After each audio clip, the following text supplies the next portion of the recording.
Hi guys, it's Jono here again. This is going to be the second part of the walk cycle tutorial. If you haven't already watched the first part, please do so, otherwise this won't really make much sense to you. So just catch up with the first part of the tutorial. It's part 1 online on my website. What we're going to do in this section is we're going to add a bit more character to him. We're going to add a little bit more of a, a little bit of a double bounce, maybe some cool squashes on his head, some fancy stuff like that. We're also going to clean up things like the pops in the legs. There's a few pops here and there.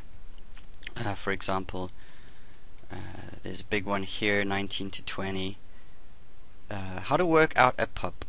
Well, what you do is you work out the frame after a big jump. So say from frame 19, from 18 and 19 on that knee. Okay, so I'm just focused right here. Okay, so at 18 and 19 there is nothing happening really, and then at 20 there's this big jump and the knee joint is shifting over here, and then from 20 to 21 there isn't a big jump. So the pop is happening between 19 and 20. We're going to go through eventually, and we're going to fix all those things up.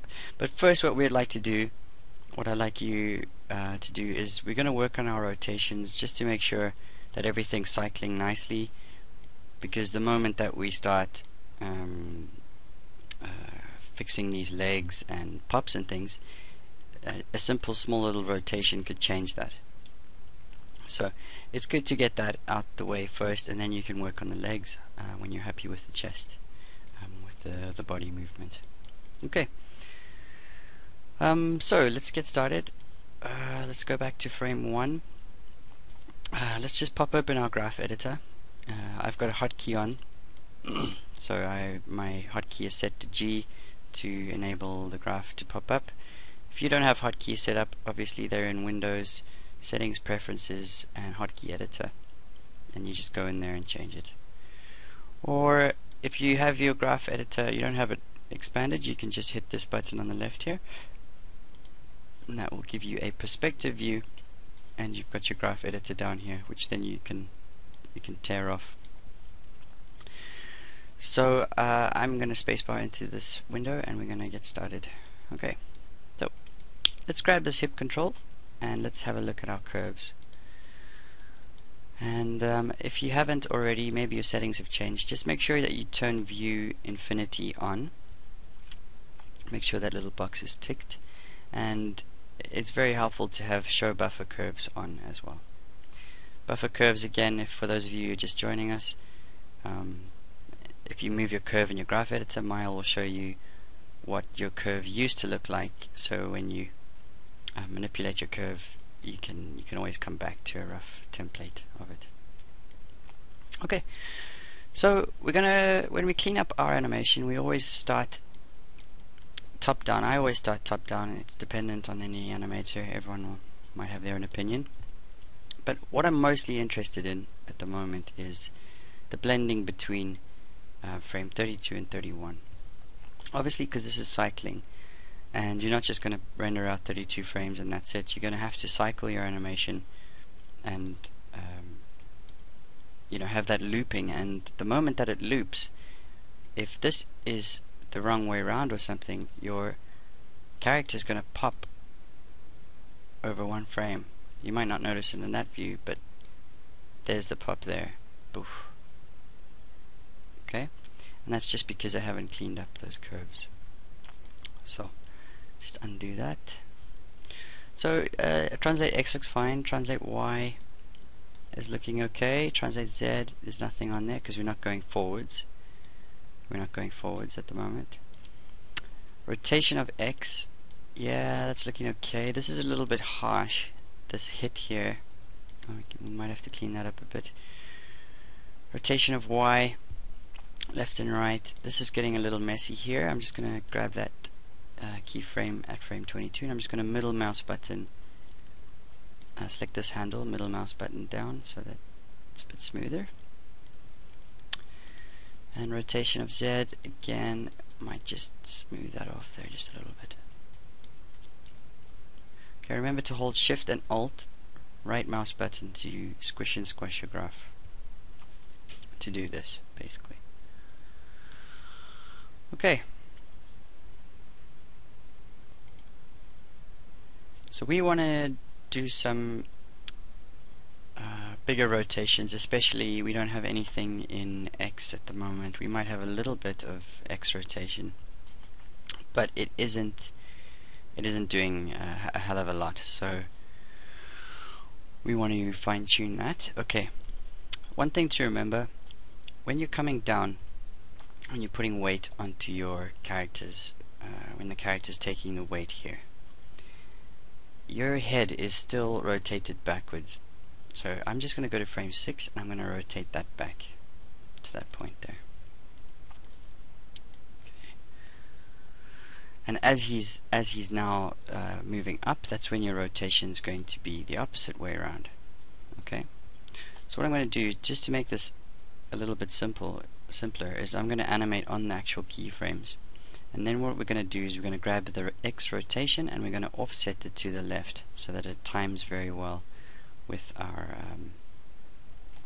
animation. So let's go to frame 13 and we're going to just rotate the other way around. So now it's a little bit further down like that. Okay, so you're getting that kind of movement. At frame 22 we just want to rotate back again on that head. I'm just going to rotate that back a bit there. At frame 27, again, I'm going to rotate down, and then we're going to be back to normal again.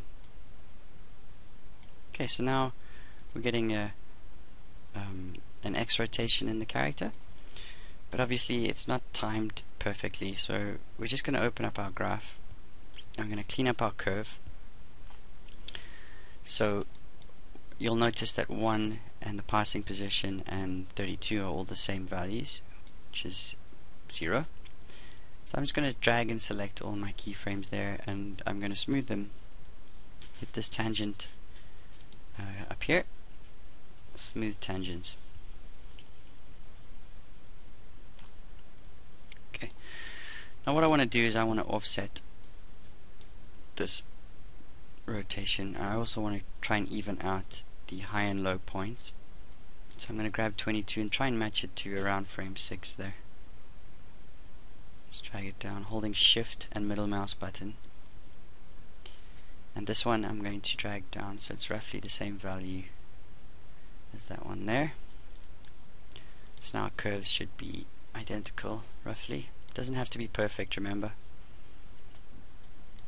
Okay, so I'm going to select all these, this curve, and I'm going to hold down Shift, middle mouse button, and I'm going to shift it 1 frame to the left.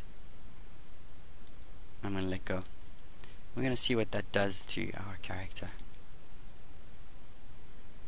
Okay, so that's a bit better. If we pushed it 1 more frame to the left, let's see what would happen.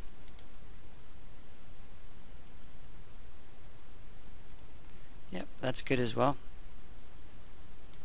That's actually nicer. There's a lot more weight just there. It's quite nice. The rotation's nice there. Okay. So let's just do that. Just shift it, only your X curve 2 frames to the left. Okay. Let's move around to our Z and see what's going on here. Yeah, we could shift Z as well. Could shift Z, delay that rotation just 1 frame to the right maybe. Let's see what's going to happen there. Yeah. So grab your Z rotation, which is this way, and we're just going to hold down Shift and middle mouse button 1 frame to the right. Holding down Shift just locks yourself to whichever axis you start moving on first. So if I hold Shift and I start moving up, I can't go sideways in the graph editor. Okay, I also might increase this value here on the bottom. You can see the distance, the spatial distance between here and here is a little bit stronger, and I want to push that keyframe a little bit down so it's around there, just to be a little bit even on both sides, and maybe smooth that off a little, just to add more X rotation there. It's better. Okay, the next thing I'd like to do is to add a little bit of squash and stretch excuse me, to his head. So let's just go to frame 1 and just set a keyframe. Go to 17, set a keyframe, and 32 and set a keyframe on this controller at the top, this little arrow up here. Okay. Now, when his weight, again, it's all dependent on weight, and we might have to offset this. When the weight is coming down, it's still going to be quite high up the squash, so it's still going to have an after effect from this point here. This is going to be the highest point of the squash, and it's still going to be a little bit high at frame 32. So I'm at frame 1, I'm just going to leave that up just a little bit there. Value of 0.666. Now, the only time I want to, how squash and stretch works is the moment that you start, the hip starts moving up, that's when you can bring this down. Okay, so we're at the lowest point now, there's nothing really happening, the Y curve is not going up, but now it is at frame 9. Frame 9, 8 and 9, it's going up. Okay, so I'm going to push that down here, just a little bit like that, maybe that's a bit much, something like that. And what I'm going to do now is, all we've done our animation. I'm just going to copy frame 1 to 17, hold middle mouse button, press S, hold middle mouse button at 32, press S. At frame 9, I'm just going to copy and paste that to 26, no, to 25. So again, middle mouse button, 25, and hit S. And let's see how that works. Okay, so you've got a little bit of squash on his head there, which is nice. Okay, the next thing we can do whilst we're here is we can add a blink to Monty's face. I'm going to hide these knobs, hide knob surfaces, and what I want to do is I want to select this controller, which we haven't really worked on, and I'm going to add a blink. Now, everyone has a lot of opinion about blinks excuse me, and how to animate them, you know, but you know, it depends a lot on the character, depending on the eye, how big the eyes are.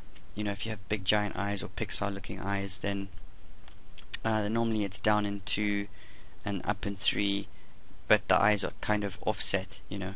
So we'll try and attempt that here. We'll do the basic blink I'm going to show you, and then we'll do a little Pixar blink to add more character to it. Okay, so we're going to do a blink on the moment that there is the hit. So if you were to imagine jumping off a building, you wouldn't blink until you've just touched the ground, right? So when you touch the ground and you're taking that weight, all the weight, even the gravity, is against you and against your eyelids. So your eyelids are going to also automatically close, and then they'll open the moment you're up, and the eyelids go up with the gravity, with the force, centrifugal force. So let's set a keyframe at around frame 7.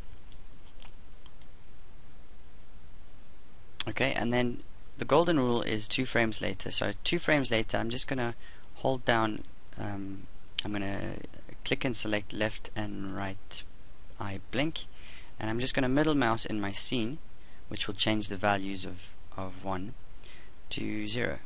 Oh no, let's do something like 0.5,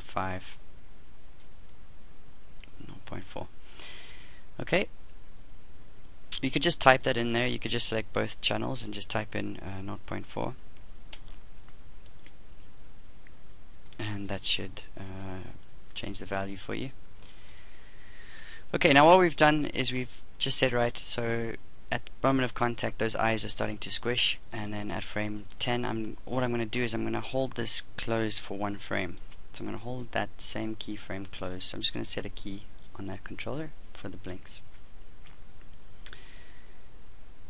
Right, so what we're going to do now is we're going to go to frame 12, and I'm just going to zero those out again, or I could just middle mouse button 7 to 12, set a keyframe, or I could just put that back to 1, those values.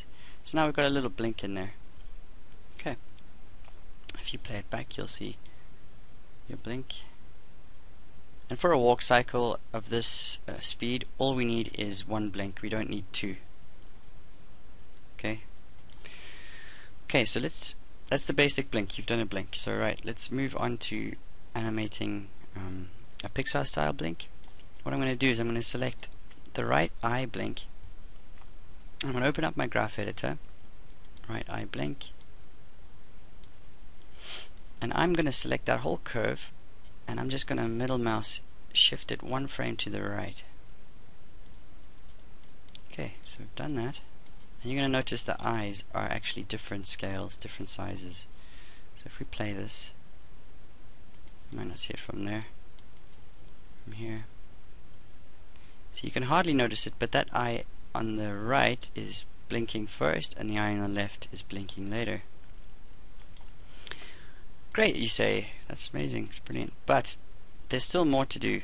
Okay, so again on our right eye blink, because our timeline is starting to get a little confusing, I want you to work in the graph here, and at frame 13, let's see, okay, so at frame 13 set a keyframe, and what we want to do is we want to, okay, let's go to frame, for example, let's go to frame 16 and hold that, and what I want to do is I want to just push that eye up past its zero value, so we're getting an overreaction on the eye as well there. Okay.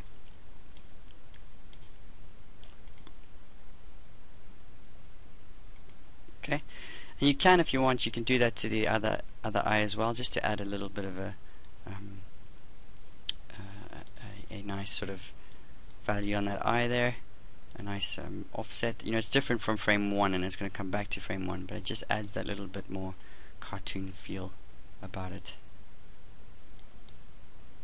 Okay, moving on from blinks, we've done our squash and stretch, we've done our blink. Okay, it still looks pretty same. Okay, so we can add some secondary animation to this controller too, believe it or not. But what I want to do with that is I want to animate this controller on a new layer. Okay, and we're going to talk about layers because we're going to come into this controller here and add some new layer stuff in a bit. But for now, what I want you to do, and I want to explain how to animate on a layer. On here, on the right hand side, you've got this section called anim on your layer editor. I want you to just go there, and you'll see this base animation. Okay, so there's your base animation layer that we're working on right now. And what we're going to do is we're going to add layers on top. So I'm going to select this controller, and I'm going to add that to my own controller layer for this controller. How to do that, you can either click this button, create layer from selected, or you can go layers, create layer from selected. You'll notice that we're on the base layer at the moment, but now if we move up, this green button on the right hand side shows us which layer we're working on. And on my base layer, the keyframes have turned purple, indicating that there's animation on another layer. And also up here, they've turned kind of yellow color. So on animation layer 1, I'm just going to double click that and name that head rotation, just so I don't get confused later. Okay, and we've still got the blink happening. Basically the blink's still going to happen in the background, but what's nice is that we don't have to spend a lot of time trying to animate on top of these keyframes when we get there. So I'm going to go to head rotation, and there's nothing. So we can still do our rotations on top of the blinks. Okay, so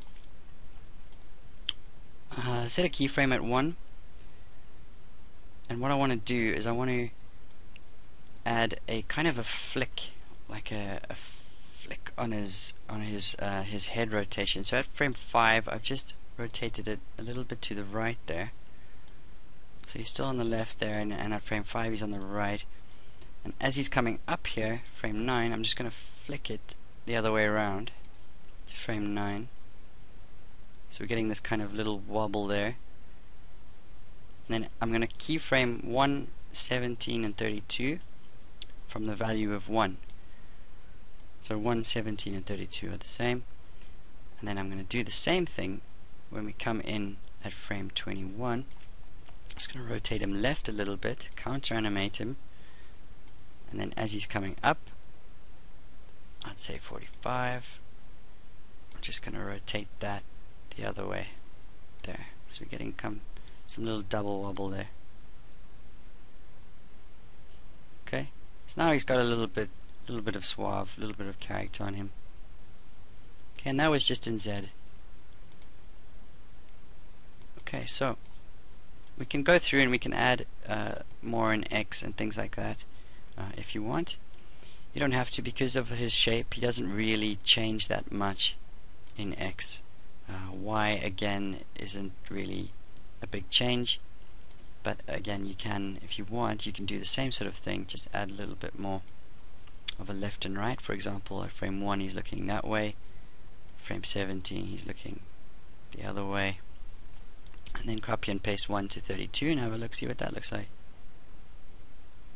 Yeah, and it's getting a little bit messy, a little bit confusing. Looks like we've made a mistake, and I think that was a little bit too much there, so I'm just going to undo everything up from that point. Okay, so let's copy and paste 1 to 32 just to be safe. Okay. Okay, now that we've done that, we can add more. We've got our basic walk in there. One thing we don't have, which I've noticed actually, is on the feet. What we tend to do when we walk is our feet go back at frame 6, sure enough, but they keep going back. The translation keeps going back a couple more frames here. So instead of maybe adding a keyframe at frame 9, because we still need this passing position, otherwise the translation from here to here will be really fast, and sometimes we don't really want that. So at frame 9, I'm just going to go to my rotation of my translation of Z, and I'm just going to increase that curve down there, and I can't get it to go any further back at that point, and I don't want to shift frame 6 too far, because I'll start locking the joints. So you're thinking, oh, okay, well, how do you insert one without how do you make this handle come down a bit further? Well, there are ways to do it. A lot of animators don't like this. They'll just insert a keyframe and key it up. But you can break these tangents, okay? So you can go in and you can go to the menu curves, and you can go weighted tangents. There's a menu up here, curves, and go weighted tangents. Okay. And then what I'm going to do is I'm going to get these free tangent weights, this button up here on the top, this little guy, and I'm going to click that button and I'm going to drag that handle away. So after frame 6, that foot will still go back a little bit more there.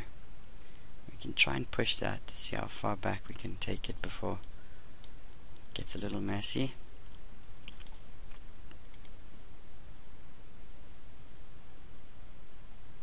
Okay, so we're getting back, and then all of a sudden it's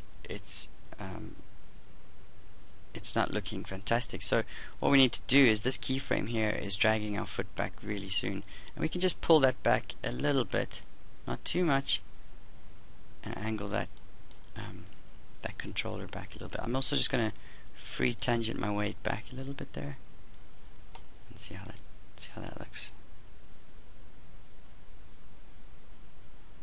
Okay. So we're getting a kind of a pop here as well. There's this pop on that foot, and I don't know if that is from us, but we shall have a look. Yeah, that's looking cool. I might actually, those beginning frames there, I might push them forwards just a little bit, so we've got further to come back. Let's see how that's looking. It's okay. What you're going to notice is that there's this kind of it's kind of starting to slow down here, and then it's speeding up again. You're wondering, oh, why is that? Why is that? Well, it's because we've told this to cycle, but we haven't cleaned up our Z curves on our feet yet. We haven't been working on our feet for a while. So what I want you to do is select your right foot control, select all of those keys, and I want you to press these buttons up here. There's the cycle pre-infinity and cycle post-infinity here. I want you to press both of those, and you'll see that Maya's going to repeat everything forever and more. Okay, so you'll notice if we come back to Z, our foot's going back, it's already there, and then over time it's starting to slow down. So we just need to clean up this and smooth those tangents out. We can make them linear. There's a button up here with the linear key, and you can make those linear tangents. Let's see what's happening on our Y. Again, we're getting a bit of an issue here. Frame 17, that foot's not looking great, and that might be a rotation issue. We can come back to that. Translate Z, we've just been there. Translate X is fine, rotation is fine.